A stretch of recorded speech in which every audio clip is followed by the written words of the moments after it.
Welcome to the Virginia is for Laughers podcast, brought to you by X2 Comedy. If you're looking to get more out of your Shenandoah Valley experience, then this is the podcast for you. You'll meet interesting people, the comedians that perform here, and find out more about what you can do and see. Whether you live here or plan to visit, listen to explore what helps make up our unique slice of heaven. Now here's your host, Dawn Davis Womack. Hello, Laughers. I'm excited to introduce you to Schewitz Whichard, a DC-based, nationally touring comedian. He's been performing for over 2 decades, having started in 1996 at the Comedy Connection in Langley Park, Maryland. He's won several comedy competitions and was a finalist in Def Comedy Jam. Regularly performing at comedy clubs throughout the U.S., he shared the stage with some of the biggest names in the comedy industry, including the legendary comedian Tony Woods. He's a fan favorite and one of DC's most interactive, engaging, and physical comedians. Self-described as a very mature blue comedian, Schewitz can also deliver hilarious, clean comedy PG13 material that'll keep you laughing nonstop. We're delighted to bring him here to the Valley. Welcome to the show, Schewitz. It's great to have you on today. Hey, Dom, thanks for having me in the Valley. Wham, wham, wham, wham. I'm just imagining that we got all that. Yeah, that's right. That's what we do, Schewitz. That's what we do here. Yes. And we do it because we bring in hilarious comedians who are uber talented like yourself. So this is your first X2 comedy show with us. And that's a lot of pressure. I don't know what you're talking about. Say that one more time. Make sure that was me. Oh, my God. It is you, my friend. It is you. I'm so stoked. Our paths cross. We have a mutual friend. We're going to talk about that. But yes. I want to talk about first the start in comedy, 1996 at the Comedy Connection in Langley Park, Maryland. Tell us the story and how did it go? What got you on the stage? I need to know. Well, it was that old cliche where people was like, you're funny, you should do comedy, and I kept saying, I want to do it. I'm going to do it. But I was scared, be honest with you, and you might see me now and be like, I can't believe you was ever scared, terrified. So my friends took me to a comedy club one night, not knowing that they had already signed me up. You're supposed to have a certain amount of people to even be on the contest. So it was like, they planned it all out. We all gonna go to this comedy contest just so you could look at it, but didn't know they signed me up and they was my 8 guests for me to be on the competition. And they called my name and I wasn't going to go up. I was not going to go up. And the host, Monica Majesty, at the Comedy Connection, Langley Park, she said my name again. Of course, she didn't say it right. Because when you see my name the first time, you don't think that lineup of letters says Schewitz Whichard. Yeah. So, but like you say, Whichard, it's Whichard. Oh, see, even I'm messing up. I know. People always try to jazz it up as if it's not jazzy enough. So I got on the stage and I just spent most of my time just, fussing at them, for doing that. And everybody would just laugh and I was really in my feelings because I'm like, now y'all gonna mess me up for when I really decide I want to do it. And people are laughing and they just thought it was a bit in the routine. And so the next time I went for the actual contest, which was the next week, I did pretty good. And they told me to go to the Def Jam semifinals. Did sign me up and it was just going. And I just kept winning. And it was more amazing and scary at the same time because I'm like, I'm not supposed to be here. This is my 4th time on stage and I'm at the finals for Def Comedy Jam taping. I'm not supposed to be here. So I did probably about a good, few months or whatever, and then I had to go on vacation and here I am, I'm back.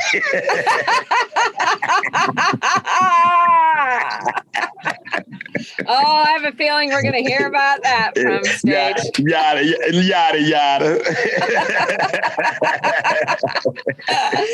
Laughers. See, this is what happens when you go see Schewitz or spend time with Schewitz. You're just going to be laughing. In fact, my husband and I first met you at an open mic at the Electric Palm in Woodbridge, Virginia. Another comic, Dwayne White, whom we've had on several of our X2 comedy shows, runs that. Dwayne runs that mic, and we love him too. I hear it in there. We love him too. I'm curious, how did the two of you meet? How did you get to know each other? Actually, we met at a mic called Carpool. Okay. That was run by a guy named H. Jackson. And he was telling me that, he had a mic in Woodbridge, sign up, anytime I want. And I just, didn't think about it or whatever. And I just so happened to move to Woodbridge, bought a house in Woodbridge like 2 months later. And somebody was telling me, man, there's comedy down the Electric Palm and you didn't know about it. I'm like, yeah, I live in Woodbridge. So I actually went down there and it was Dwayne. And I remember his face and I remember the conversation, but I didn't remember his name. So when we got on the stage, when we got inside and I saw that it said Dwayne White, I'm like, okay, I can't wait till I see this dude named Dwayne so I can ask him what this white guy name is right here, because I can't remember what his name is, but I'm not thinking that Dwayne is his name. He said it's his mic, but come on, really? Dwayne, that's your name? So, I'm going to ask the guy to actually run it. And, we realized we lived the street over from each other and, realized we have a lot of parallels in common. It's like, he's my alter ego. You know what I'm saying? If Fred Sanford morphed into Archie Bunker or Archie Bunker morphed into Fred Sanford, that's me and Dwayne. I think this is accurate. That's me and Dwayne. We fuss way more than we hug. You know what I'm saying? But that is my brother, man. That's my brother. That's just, he's somebody that I can't even remember when he wasn't around. That's how close he is to me now. And we live a street over from each other. So. Oh, wow. That's amazing. So you're doing life together now. That's really, and comedy. That's great. Right. So, we have a lot of cookouts together, they come over. But like I said, he's very talented. And like I said, that's, when I met you, it was at his room. It was in his room. Yeah. In fact, he wasn't there. That's the first 2 times I saw you and Chris, he wasn't there. He wasn't there twice. So it's like, y'all fell up twice that, and I was like, they're probably going to think that I'm Dwayne White, because, not once again, looking at the name and the guy on stage, what I'm saying? You're not expecting a white brother when you hear Dwayne White. That's right. Well, when you hear Dwayne, once you hear White, that's when you're like, yeah, let me see what's going on here. Yeah, that's my brother, man. Shout out to Dwayne White, man. I love you, boy. Shout out to Wayne. I know Chris and I joked about that quite a bit. We're like, what happens? Does Dwayne see we sign up? And then he's like, I can't be there that night. Okay. Now no one's around. I can tell you, man, he said you and Chris, man. Starting to give me a complex. I texted him after the second time. I said, "You give me a complex every time we come. You ain't there." But you were there, and we fell in love with you instantly. You are hilarious, so great at just thinking on your feet and with crowd work. Did that come natural? Yeah, man. Yeah, it came natural. When you got a dad that used to be a police officer, a mom that was an attorney, you really have to think on your feet. You know what I'm saying? Did you touch that? No, I didn't. Well, whatever. I never said it wasn't touched. I just said I didn't touch it. You know what I'm saying? Didn't I tell you to go to sleep in that room? Oh, no. Actually, you told me to go to bed. Getting all technical with them, but keeping the facts straight. Yes. It's all about language. It's all about language. if you know the language and you know the words, you can get past anything. Yeah, you got to be quick on your feet. So yeah, that was pretty one of my, I guess I'll say, better traits that I was called crafty by a teacher, probably in the 10th grade, and even in 10th grade, I really didn't know what it meant. Because basically she was saying it in the negative. It wasn't like, oh my God, you're so crafty. Oh my God, he's so crafty. What I'm saying? Out of exasperation. Yeah, that's how it came out. It did come out like, oh, let's harness this. Like, no, this is a problem with this guy.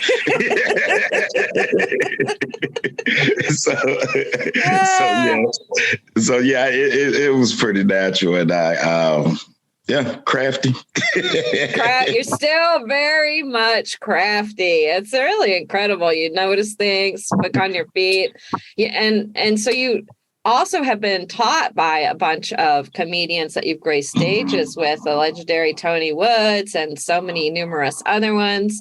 Can you name some of them that you feel taught you a lot and have inspired you the most? Oh, yeah. Well, Tony Woods is a given. I'm not even, he'll tell you himself when you see him. So I haven't met him yet, so I look forward to that. Yeah. That's Sensei. That's Sensei. But Sylvia Traymore Morrison, the godmother of comedy in DC, she was actually the first person that I learned from as far as sitting down and talking to, and it was funny how it came about because I had just started doing comedy and I'm like, oh man, people are coming to see me. Everybody think I'm funny, and I rented this space and it's sold out. And I went to Sylvia Traymore Morrison and I said, Sylvia, would you mind featuring for me? I'm going to headline this room that I got. And she said, I most certainly will not. And I'm like, excuse me? And she said, I will not, and I took it personal at first. And then she sat down and talked to me and was like, comedy is more than just being funny. It's more than just selling tickets. You're just starting comedy. Nobody knows you. I've been in comedy all this time. I will not put my name on a feature for you. That's too much like an endorsement for you at that time. And how much am I getting paid? Because that's what the other promoters and people want to know. So she was the first one to teach me about branding and, putting in the work. And, I guess I say finding what you want your lane to be and cutting that out and driving in it, because there's no two comics alike. I don't know why we treat it like high school. I want to be the coolest kid. You're the quarterback, and I want to be the quarterback. You know what I'm saying? Comedy is the only genre of entertainment where there's no two people alike. If Beyonce fell off came up because Janet Jackson fell off. Janet Jackson came up because Diana Ross fell off. Diana Ross came up because Dorothy Dandridge fell off. There's always a slot for somebody. There's no Boys and Men right now. When is the next black boy band coming? But in comedy, it's you. It's your personality, it's your lane. So it's you having to drive in your lane comfortably and letting people know that you're coming past, without direction. So that's what she also taught me, find out what you want to do. I said, I want to be a host. That's what I want to do. I want to be a host. And now, here it is. 12, 13 consecutive years later. Good job. Good job. You know what I'm saying? I told you, you're going to hear the language a lot. You'll never be able to go back on me and be like, well, earlier he had said, no, I'm still saying later. But, and somebody like Mike Washington, I learned a lot from him by just watching. He was the first person that I watched, that I'm like, hold on, he did this last night. Wait a minute. He did that last week. He told that joke 2 weeks ago. Because I'm thinking comedy is new every day, come off the hook, this and that and other, do that. Until I met this comic named Eddie Bryan, who was probably one of the meanest comics in DC. I love him to death, but Eddie's a straight shooter. Do not ask Eddie a question if you do not want the real answer. I like that. No filter. Yeah. He told me, he said, yeah, you funny, but you don't have a set. And I'm like, I don't need no set. You need a set. You're funny, but you don't have a set. Set. Mm-hmm. That's what the comedy clubs are going to pay for. And now, Earthspin, 10 times later, that's why I travel everywhere, because I have a set. You know what I'm saying? That I know back and forth, forwards and backwards, up and down. I don't care, whether I'm sober or drunk or whatever. I know my material. You know what I'm saying? That's what they pay for. Can we hire him for 4 days, 6 to 7 shows, and he do this? Yeah. So sometimes people be watching you and you blow it, because then you'll do something else. Mm-hmm. The next time, so when I'm doing open mics, okay, I try just the crowd work and all that. But whenever I'm doing, a feature or opener, whatever, I try to do solid material every time. Because you never know who's watching. I perform for one person every night. And just so happened on a Wednesday night, the Electric Palm, I performed for you. Because look, now I'm coming to the Valley. See, you never know. Don't bail it in. Now I'm coming to the Valley. Oh my goodness, I'm coming up out here. Was that Franklin County? Gonna be it. I know, you never know who's gonna be there. And I go to open mics to work out new stuff myself or try different timing and things for the same reason. But then it's also nice as a producer, I could see what else is out there. And if I see something, we're always looking to expand and bring more hilarious people down here. So I saw you and that was exciting. I like what you shared about what you've learned from people ahead of you, headliners ahead of you. It's the respect of the craft, it's respect for the craft. And I learned comedy. Yes. Comedy from Tony Woods. I learned comedy, I learned how to be funny, how to be funny. The guy's amazing. Yeah. The guy's amazing. And you have to watch him, because if you ask him something, you're going to think you're in an episode of Batman and you're talking to the Riddler. You know what I'm saying? Then he'd go to the Joker, it'd be Bane. He's like all the evil people rolled up into one, because he's so humble that he don't want to be like, who am I for you to be asking advice? But at the same time, just watch. I don't want to seem like I'm better than anybody. I remember when I first started hanging out with him, he used to hate when they would bump somebody off the list or be like, Tony Woods is here, let's put him up now, and all that. Because he's like, no, man, they was already here. That's my Tony Woods. No, man. Gotta say it with big teeth. No, man, he already here.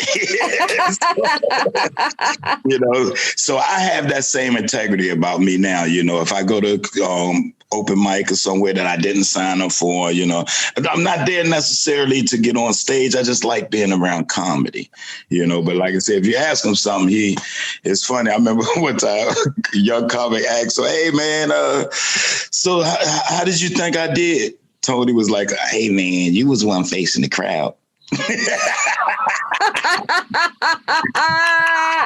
You know what? I appreciate that, though. I appreciate directness, because that's how we're going to get better. If they're noticing something, they've been at it longer, talented, more credits not behind them, then we can learn from that.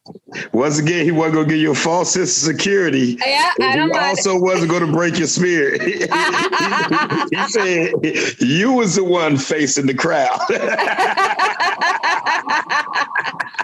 You gonna ask me how you did? Oh man, I did not love this. That's a great experience. Well, what's your writing process like? How do you go about writing your material? And I know a lot of people hate when I say this, because I don't want to come off like Jay-Z or somebody else, but I really don't write down. I really don't write. I'll come up with a premise. This is what I do.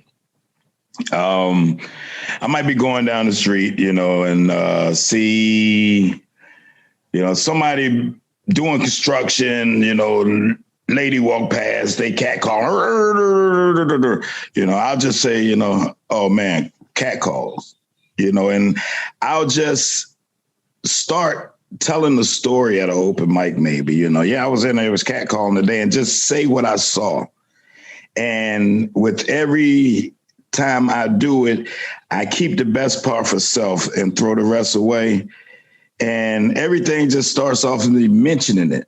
Me thinking about it, a premise, just starting off with a premise. And I let the audience and the people grow it. You know what I'm saying? I let them water it. I let them nurture it.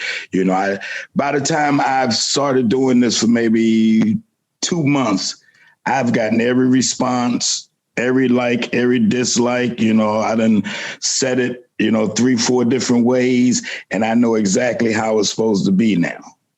So it's like, even in my intro, when I, do my intro and I say, very interactive, I used to say that one time.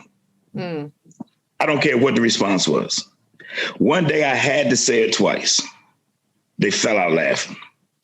Next time, let me say it twice. Fell out laughing. So I'm going to keep saying it twice until holy shimolies. This was meant to be said twice. But it took me having to say it twice first time, for me to learn that. So it's like I don't write. It's because I'm used to. I used to write jokes down and be like, yeah, and then I'm going to say, but you can't predict how the people are going to act. You can't predict how it's going to come back to you. We're comedians. I've done this too, tried something and been like, hey, how you doing today? Y'all remember 3 o'clock today when XYZ happened? Nobody really likes that. And even though you haven't got to the good part, you haven't really got to the meat of it, you're like, backpedal. You know what I'm saying? And you never really give it a chance to grow. So I'm like, just go ahead and bomb at it, and just let it keep growing. Like I said, for instance, I watched Tony start a joke, and I swear he'll do it on the road. And I'm like, oh my God, why does he keep telling this dumb, I hate this joke. Stop saying it. You know what I'm saying? And he had a joke about a cactus and putting a stocking cap over a cactus and this and that and other and la. And I'm like, that joke never hits. Stop telling that joke. But I don't say it to him. It's just in my head. We're doing a show in Phoenix. He tells the joke in Phoenix. And people throw chairs and knock tables over. I mean, it's just the funniest, most perfect joke he's ever told. It's like, and mind you, I never told him I don't like this joke. But he's on stage and he says, where's Schewitz? And the people put the spotlight on me. And he's like, yeah, see how long I told that joke? Boom, all for tonight. I was like, okay, and so that's what it is. I write down the premise. Well, I got a text line that I text to myself. So your own thread, like to yourself. Okay. Yeah, to myself. When I think of something that help me, remember. But then I might just go through it and start talking about it or read a couple of them before I go to an open mic. But yeah, it's life. It's everything I say is really me. I've experienced it, I've seen it, I touched it. Whatever. It's a noun. It is my personal nouns, my person, places, and things that I really have something to do with. Okay, so do you even come with like a set list? Do you write anything down, or is this all mental? So, I have a set. I have a set amount. okay, all right. I have a set amount of jokes, and it depends on the time. Which jokes. That's what Dwayne likes about me. He's like, man, we never have to give you the light. Because I have an internal clock. I know exactly how long this joke take, when to start this. And I have jokes that I know will work. I put them in different orders, so that's what I'm saying. You just got to learn them back. Yeah, so it's like someone's song. Yeah, me too. You learn somebody's song. Yeah. Every time you learn it, you got a little bit more. And then once you really know it, now you're putting your attitude with it. Like, yeah, you know what I'm saying? If you're going to marry them, put a ring on it. If you want to marry me, then put a ring on it. You know what I'm saying? Now your neck really going because you know the words and, you got time to, and that's the same thing. Learn your comedy the same way. You know what I'm saying? The way you're actually acting your own comedy out. I agree with that. Yeah, that's playing around with the timing, but also playing around with the order and learning which bits go really well together. It is like a song. It is like jazz. I agree with that. Yeah, you're not a stranger to the Valley, though, Schewitz. You and your wife like to visit and stay at Massanutten Resort. In fact, the last time we spoke on the phone, you said that's the spot for you and her. How did you two discover Massanutten Resort, and what do you love most about it? Okay. I introduced her to Massanutten. I like how you looked around the room to see if she was there. She's going to be listening to the podcast, though, right? Oh, man. Dawn, she is a wizard at editing. What I said, that wasn't even part of that question. I don't know how she did that, baby. No, I like Massanutten. I went there skiing in my 20s. And believe it or not, yes, brother do ski. I wasn't going to say anything, but now that you mention it. now that you mention it, get out of here. I think it's kind of boss myself, but go ahead. Yeah. No, I grew up in, a very progressive area, you know what I'm saying, and everybody got along, multicultural. And, I go there skiing and because they had night skiing and, and all that. And now I won't because I'm, 54. I'm not getting on nobody's skis, you know what I'm saying? So, it costs $1,000 just for an emergency room visit. So I'm not doing that. But yeah, because it was the first all year resort that I've ever heard of. You know what I'm saying? So I like horseback riding, I like everything Massanutten. I think I've done everything at Massanutten, from feeding the goats to, climbing trees I wasn't even supposed to have been in, everything, snowmobile, bike riding. I just like it. And when me and my wife got married, she loves outdoorsy stuff, so I'm like, oh man, yeah, I'm gonna go blow her mind with this. And that's exactly what I did. Blew her mind with Massanutten. Now we are in Massanutten a couple times a year. Oh, great. Yeah, she'd be like, come on, don't ask where we're going. I'm just going to take you somewhere. It's a surprise, pack you an overnight bag. There's not nothing back of my head. I'm like, Massanutten. We're about to go to Massanutten. Massanutten. And there you are. Yeah, I think you guys are staying there the weekend you're coming down this time. Yes, yes. So that's going to be fun. Yeah, because last time we was there, she Googling the price of houses. The house next to this one costs us. I'm like, why? I'm not retiring to Massanutten. No. She's probably going to keep working on you, Schewitz, just so you know. Yeah. I gotta be somewhere. I can't be nowhere.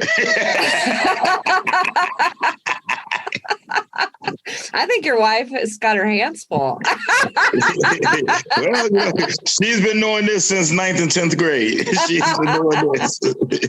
Yeah. And she did it anyway. She probably laughs all the time, though. Right. She had a 30-year out program. After 30 years, she signed up again for this program. Brave woman. Yes. That's great. That's my baby. Love you, baby. If you're listening to this later, I love you. Good job. Proud of you. Now, you've performed in several comedy clubs across the U.S. What are some of your favorite spots or clubs, and why?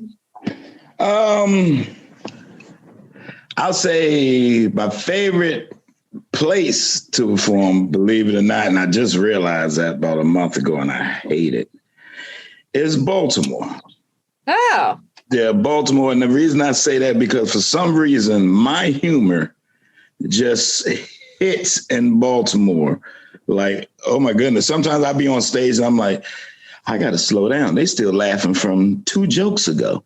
You know, when Shenandoah lines might be the problem, you know. Don said that, not me.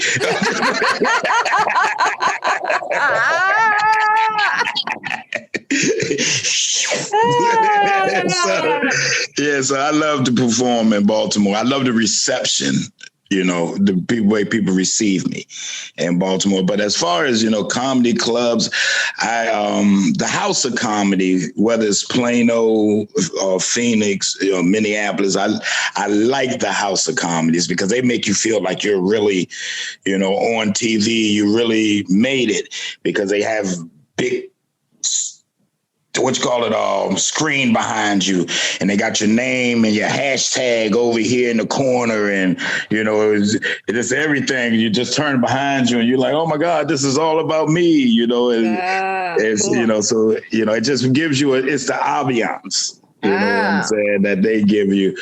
And they're always in like little town centers where a lot of restaurants are, you know, and all, you know, so once you get to the comedy club, you don't have to go too many places, and they always have somewhere within walking distance for us to stay, you know. But then you do, you know, the funny bones. I'm not going to say any certain cities, you know what I'm saying, but you know, Richmond comes to mind. I thought you were going to say that. Richmond comes to mind. No, we didn't get you a room. Then you say you live in Woodbridge? Yeah, that's like an hour and a half away. I don't care. I'm coming here to do 2 shows. I need a room. Yeah. You didn't get me a room, you know. That's not in your budget. Yeah, it is, but we didn't think that you wanted one. So let's I tell you what, go ahead and get it. And oh man, look, never mind. I'm gonna go ahead home. I'm mad. I'm going home.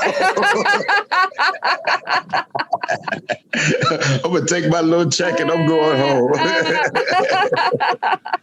You know, so yeah, but as far as, you know, my favorite place that I've been is Arizona. Phoenix is my favorite place because it's such a difference and contrast in everything from this area that I'm from. You know, as far as, you know, I've never driven down the street. You have, you know, and there's a mountain right there beside me. You know what I'm saying? But in Phoenix is different because it's you know, these mountains are rock mountains. You know what I'm saying? They're you know, cluster formations. You know what I'm saying? Yeah. And you're actually driving, you know, around them. Sun Devil Stadium is built on the side of mountains. Oh my gosh, yeah. You know, yeah, and it was just, you know, so different. You know, cactuses, you know, everything.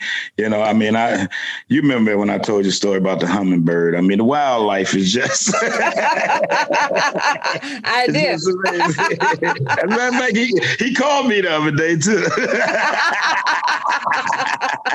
Man, I miss you. When you coming back? Yeah, Phoenix is probably my favorite place so far, and probably because it's so far away from the East Coast. You know, I mean, I've been to Vegas, I've been to, you know, LA, I've been to all these places, but those are just different cities, from where I'm used to being before. But Phoenix is just, you can't say it's a country, you can't say it's a city, you can't say it's mountain, you can't say it's desert, it's beautiful. I love it. It's its own unique place. It sounds delightful. I have not been. Wait a minute. But my very first is the Valley. I'll be coming to the Valley August the 12th.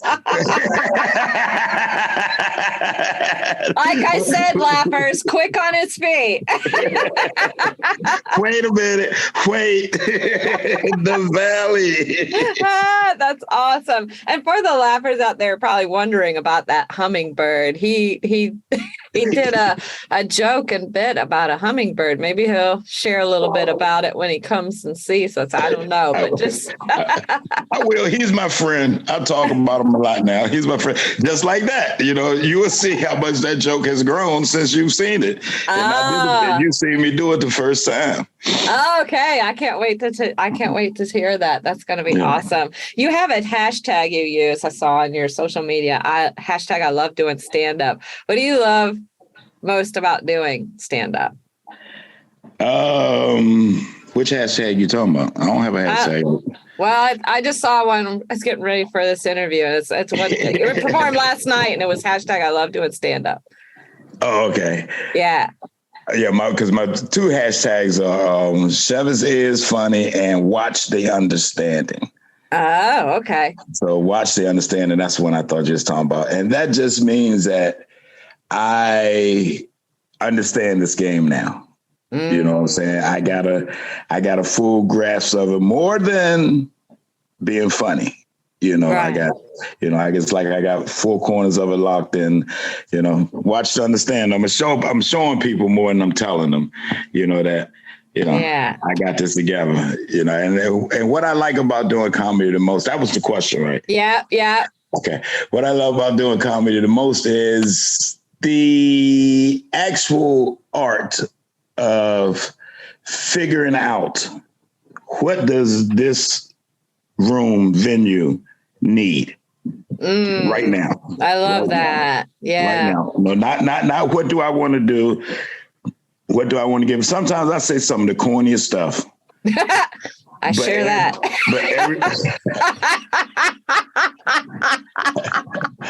I said I was going to be there on the 12th. I'm not quite sure. Dawn ruined it for everybody. No one's going to King's Dominion now. No, but it's like I, say something corny, but it's not what I want to say. Is what I think need to be said. The elephant in the room, never ignore that guy. You know what I'm saying? Never ignore that elephant in the room.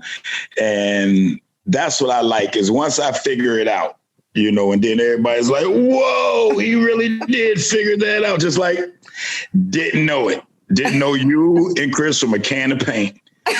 No, you didn't. The first time I pinched y'all so close, I said, yeah, he's like a principal and she's like a substitute teacher. And then after the show, y'all was like, whoa, this is where we work and this is what we do. And I'm like, yeah, see, that's what I like, the art of, figuring out, what's really comedy, what's really going to be funny right here, even though it's something I normally might not say it's not part of the set.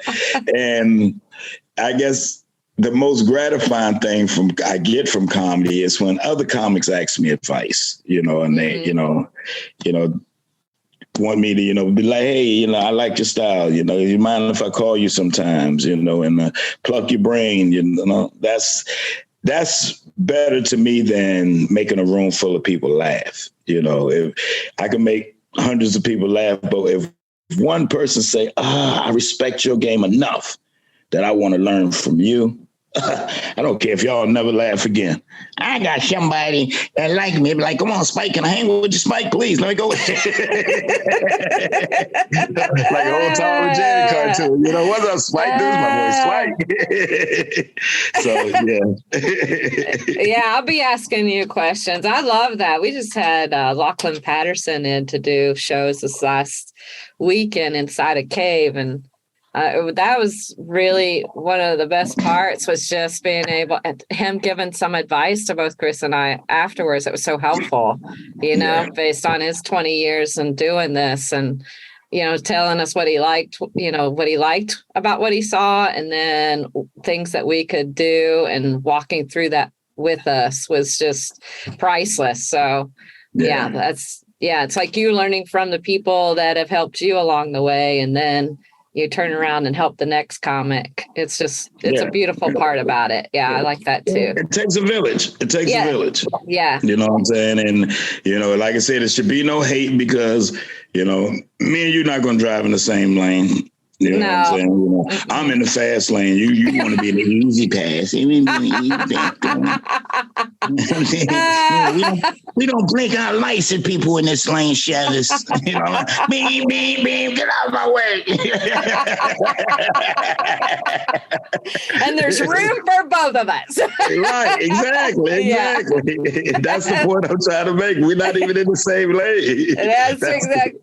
Yeah, that's exactly right. Yeah, because I work clean exclusively. This is a great segue into this next question. You more often work mature blue comedy. You're self-described that way.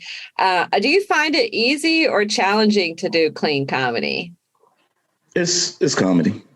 Yeah. It's comedy. No comedy is easy, so I ain't gonna say that. Fair, very fair. Yeah, don't say that. Yeah. And then I'm not challenged either. No, I'm just saying. Well, some might argue with that. I definitely will not be there on the 12 people. Yeah, it's the same. It's comedy, and that's what like people got a thing, they like mainstream comedy, TV comedy. It's comedy. It's comedy, reason I say blue comedy, because I want people to know what you're hiring. I think that's important. You know what I'm saying? But I can do it all. I've done churches. I've done, I did a show for a retired judge, circuit court judge. I did my mother's a mayor. I did her inauguration. That was filmed and, on TV and all that. So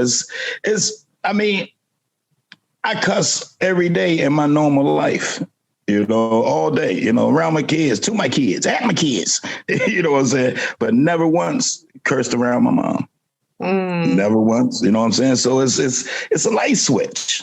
That's why I said it's not necessarily challenging, because it's a light switch. It's just knowing better. What I'm saying? You just know better. I won't curse around nobody else's kids. But right. But I'm just saying it's maturity. It's having manners, being raised with couth. Yeah, there you go. Good job, Mom.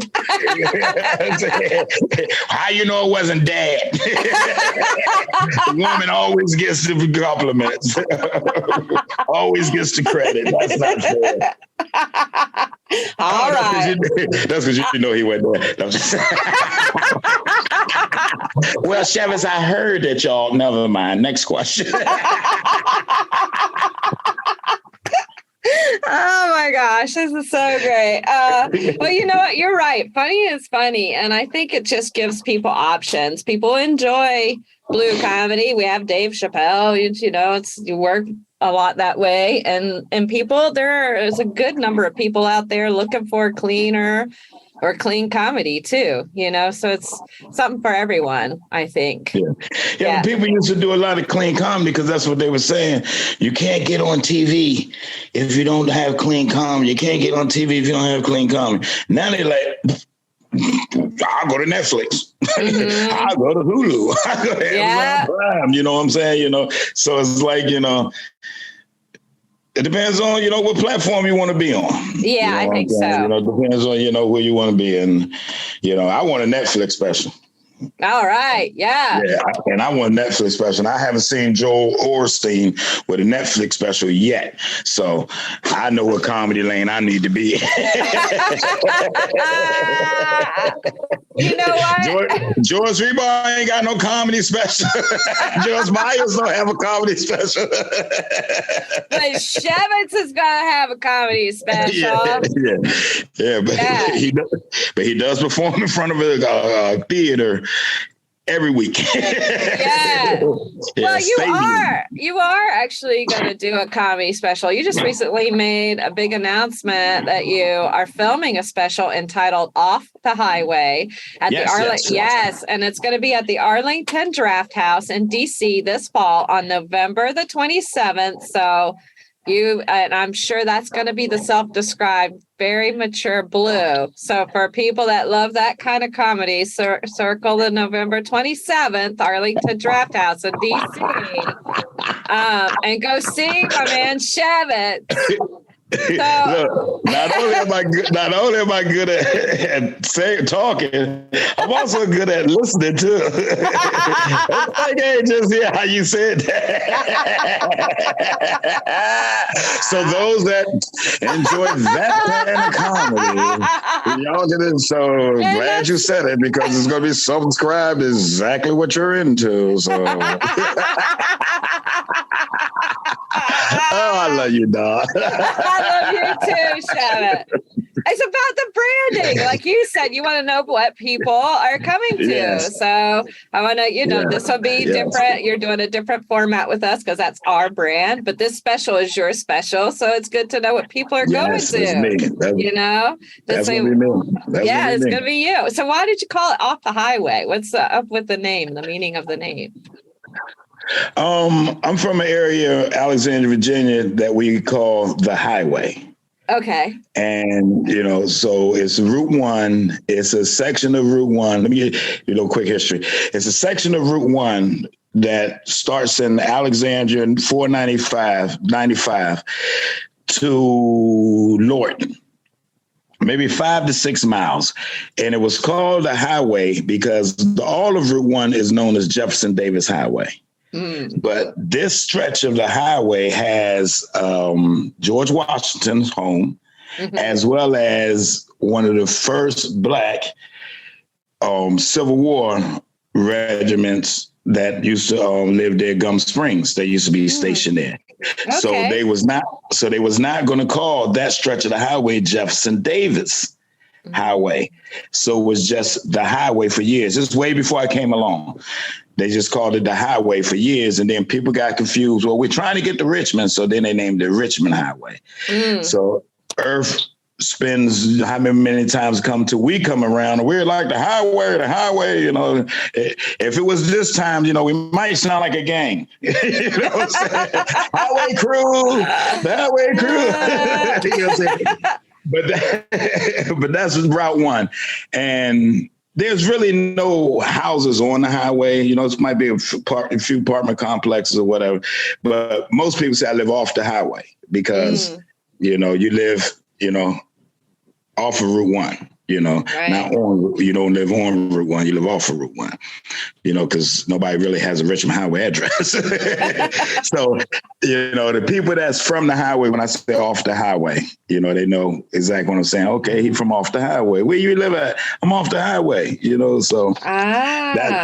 So that's that little section of Route 1, where I grew up at, the highway. That's where my comedy was born, raised, and bred. It was right there, Route 1. And like I said, the village that it takes to raise one person, they've always stood behind me. They've always supported me, even from high school to, now. Which has only been about a couple of years. They told me, you need to do comedy. I tried to do everything. So I tried to do anything for money. I'm saying? That didn't compromise myself. I tried to do everything for money. You know what I'm saying? The guys just be like, this life is not for you. You know what I'm saying? Well, I wanted to, they'll just, give me money and tell me to go about my business before they, put something illegal in my hands, because they knew I had something, that I should have been reaching for bigger for myself, whether I was doing it or not. All these other people has always seen it in me. So I would dare not do my special and not let it be known that I remember all y'all. You know what I'm saying? You know, the highway. So, yeah, Schewitz Whichard off the highway, Route 1. Superman, I'm coming to save the day. I can't wait. Yeah, Chris and I are going to definitely support you and come out and for that show. So I can't either, because then when you see that and you be like, oh my God, Chris, I am so glad he didn't come do that. he is killing it in here now. Oh my God, he is killing it in here, but ooh, they would have ripped my bread. Go out in the parking lot and meditate. Do some deep breathing, maybe. I don't know.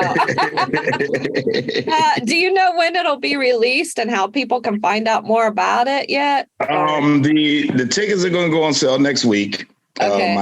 I have pre-sale, early bird, general admission, and VIP. You know, they'll be released through Eventbrite first, and then I'll release another 100 to the Arlington Draft House. But they go on sale next week. As a turnaround from the actual filming to, I guess I'll say, you know, ready for print. Let's say ready for print, where people can actually go and purchase it at Amazon, because we already have the Amazon link, you know, so it's going straight to Amazon Prime. But we're trying to get it, you know, shop it to, you know, Netflix, Hulu, Helium, you know, all these other different, you know, outlets, because what my manager is trying to do is put the content out there and bring the people to the content. That's you good. know, versus having the people and then trying to put me out there with the people. Yeah. Excuse me. So that's basically what we're doing. We're trying to, you know, create the buzz from the inside, you know, That's and good. then after that, I should have a quarterly at the Arlington Draft House. Oh, That's going to run for a year, and then I should get a monthly after that. Oh, nice. Oh, yeah. So excellent. A lot of stuff is on the horizon for me. You know, I mean, I had to take a step back to the things that I like to do, like running rooms, because usually I have like 3-4 rooms and all that. But, you know, I can't commit to it. And I have a certain brand, Dawn. You know? I got a certain brand. I understand. That if it's not, you know, if it's not done a certain way, people be like, you know, oh my God, you know, this is not Schewitz. You know, this is not one of his shows. You know, this is, so I gotta be, I'll come into a place, and when I get finished with it, putting pictures up on the wall and all that, you would think it's a real comedy club. You know what I'm saying? You know, I put my own tablecloths, my tea lights. You know what I'm saying? I got a certain standard of the way I do things. You know, I got 3 different banners. You know what I mean? Depending on, you know, the lighting and the paint in the room, which band I'm going to bring. You know what I'm saying? So, you know, that's how I got my popularity, you know, but then once I realized that it's growing, and you need to get out there for yourself, that I slowed down from doing these rooms and, you know, all these other things, and started focusing on me. But now I'm to the point where, okay, now I'm not going to have rooms. I'm going to have shows. I'm going to have, you know, I'm saying, you know, showcases. It's going to be, you know, I can't wait till I'm able to bring people from everywhere I've been. You know what I'm saying? Bring what's his name? David from out of Dallas, and Oscar from Memphis, and what's the girl named Teresa in Cincinnati, you know, just people that I've met different places, you know, that when the DMV see these people, you know, they're exclusive, you know, because I got to figure out what I'm going to do different in my shows than, you know, everybody else is doing. And I think that's an advantage I have right now that I can capitalize on, is everywhere I've been and everybody I met that I could bring in that y'all can't. You know, that's pretty much, you know, how I'm gonna go about it this time. So I'm gonna still have shows. Now I don't have to make it look like a comedy club, because I'm actually be, you know, at the Arlington Draft House or this theater in Falls Church. Just, you know, it's gonna be nice. It's gonna be classy. It's gonna be grown. And then if you need some clean material, you call the Womack. Look, you'll never muddy my comedy show with that clean stuff. You keep that vegan stuff away from me, mess my stomach up. Of course. I got Christian comics that I bring in, so I mean, like I said, comedy is comedy. I don't, funny is funny. Yeah. Funny is fun. That's it. Well, as we wrap up here, how can people best follow you on social media or otherwise? They can follow me at Schewitz Whichard, and I know it's not going to be spelt the way y'all hearing it, so it's SCHEWITZWHICHARD. And if you put that into any social media website, they'll bring up my page. You can put it in, what is it? 23andMe to tell you exactly what I'm, who I am. My religion, you can put it in Crime Solvers and to tell you what I did there. Let me see. Be careful when you log that name in, is basically what I'm trying to tell you.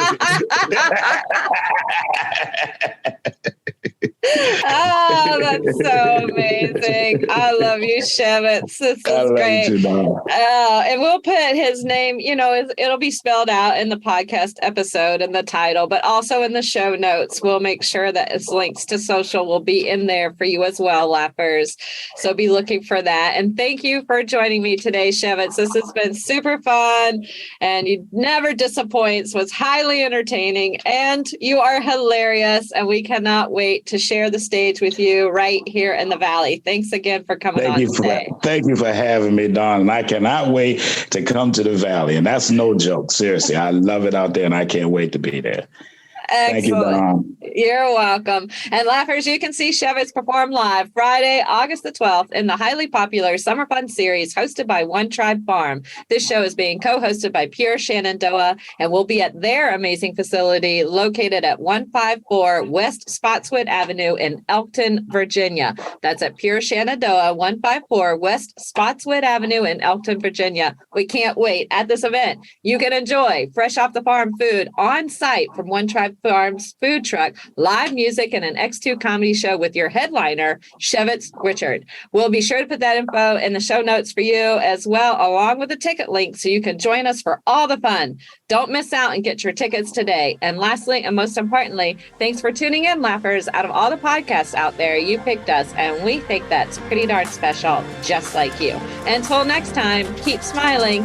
Bye. Bye. Thanks for tuning in to this episode of the Virginia is for Laughers podcast, brought to you by X2 Comedy. We'll be dropping a new podcast every Wednesday at 4 p.m. Eastern Standard Time, so check back for another uplifting episode. Come to an X2 Comedy show or let us bring a show to you. To find out more, head to x2comedy.com. Be sure to share us with a friend. Until next time, cheers.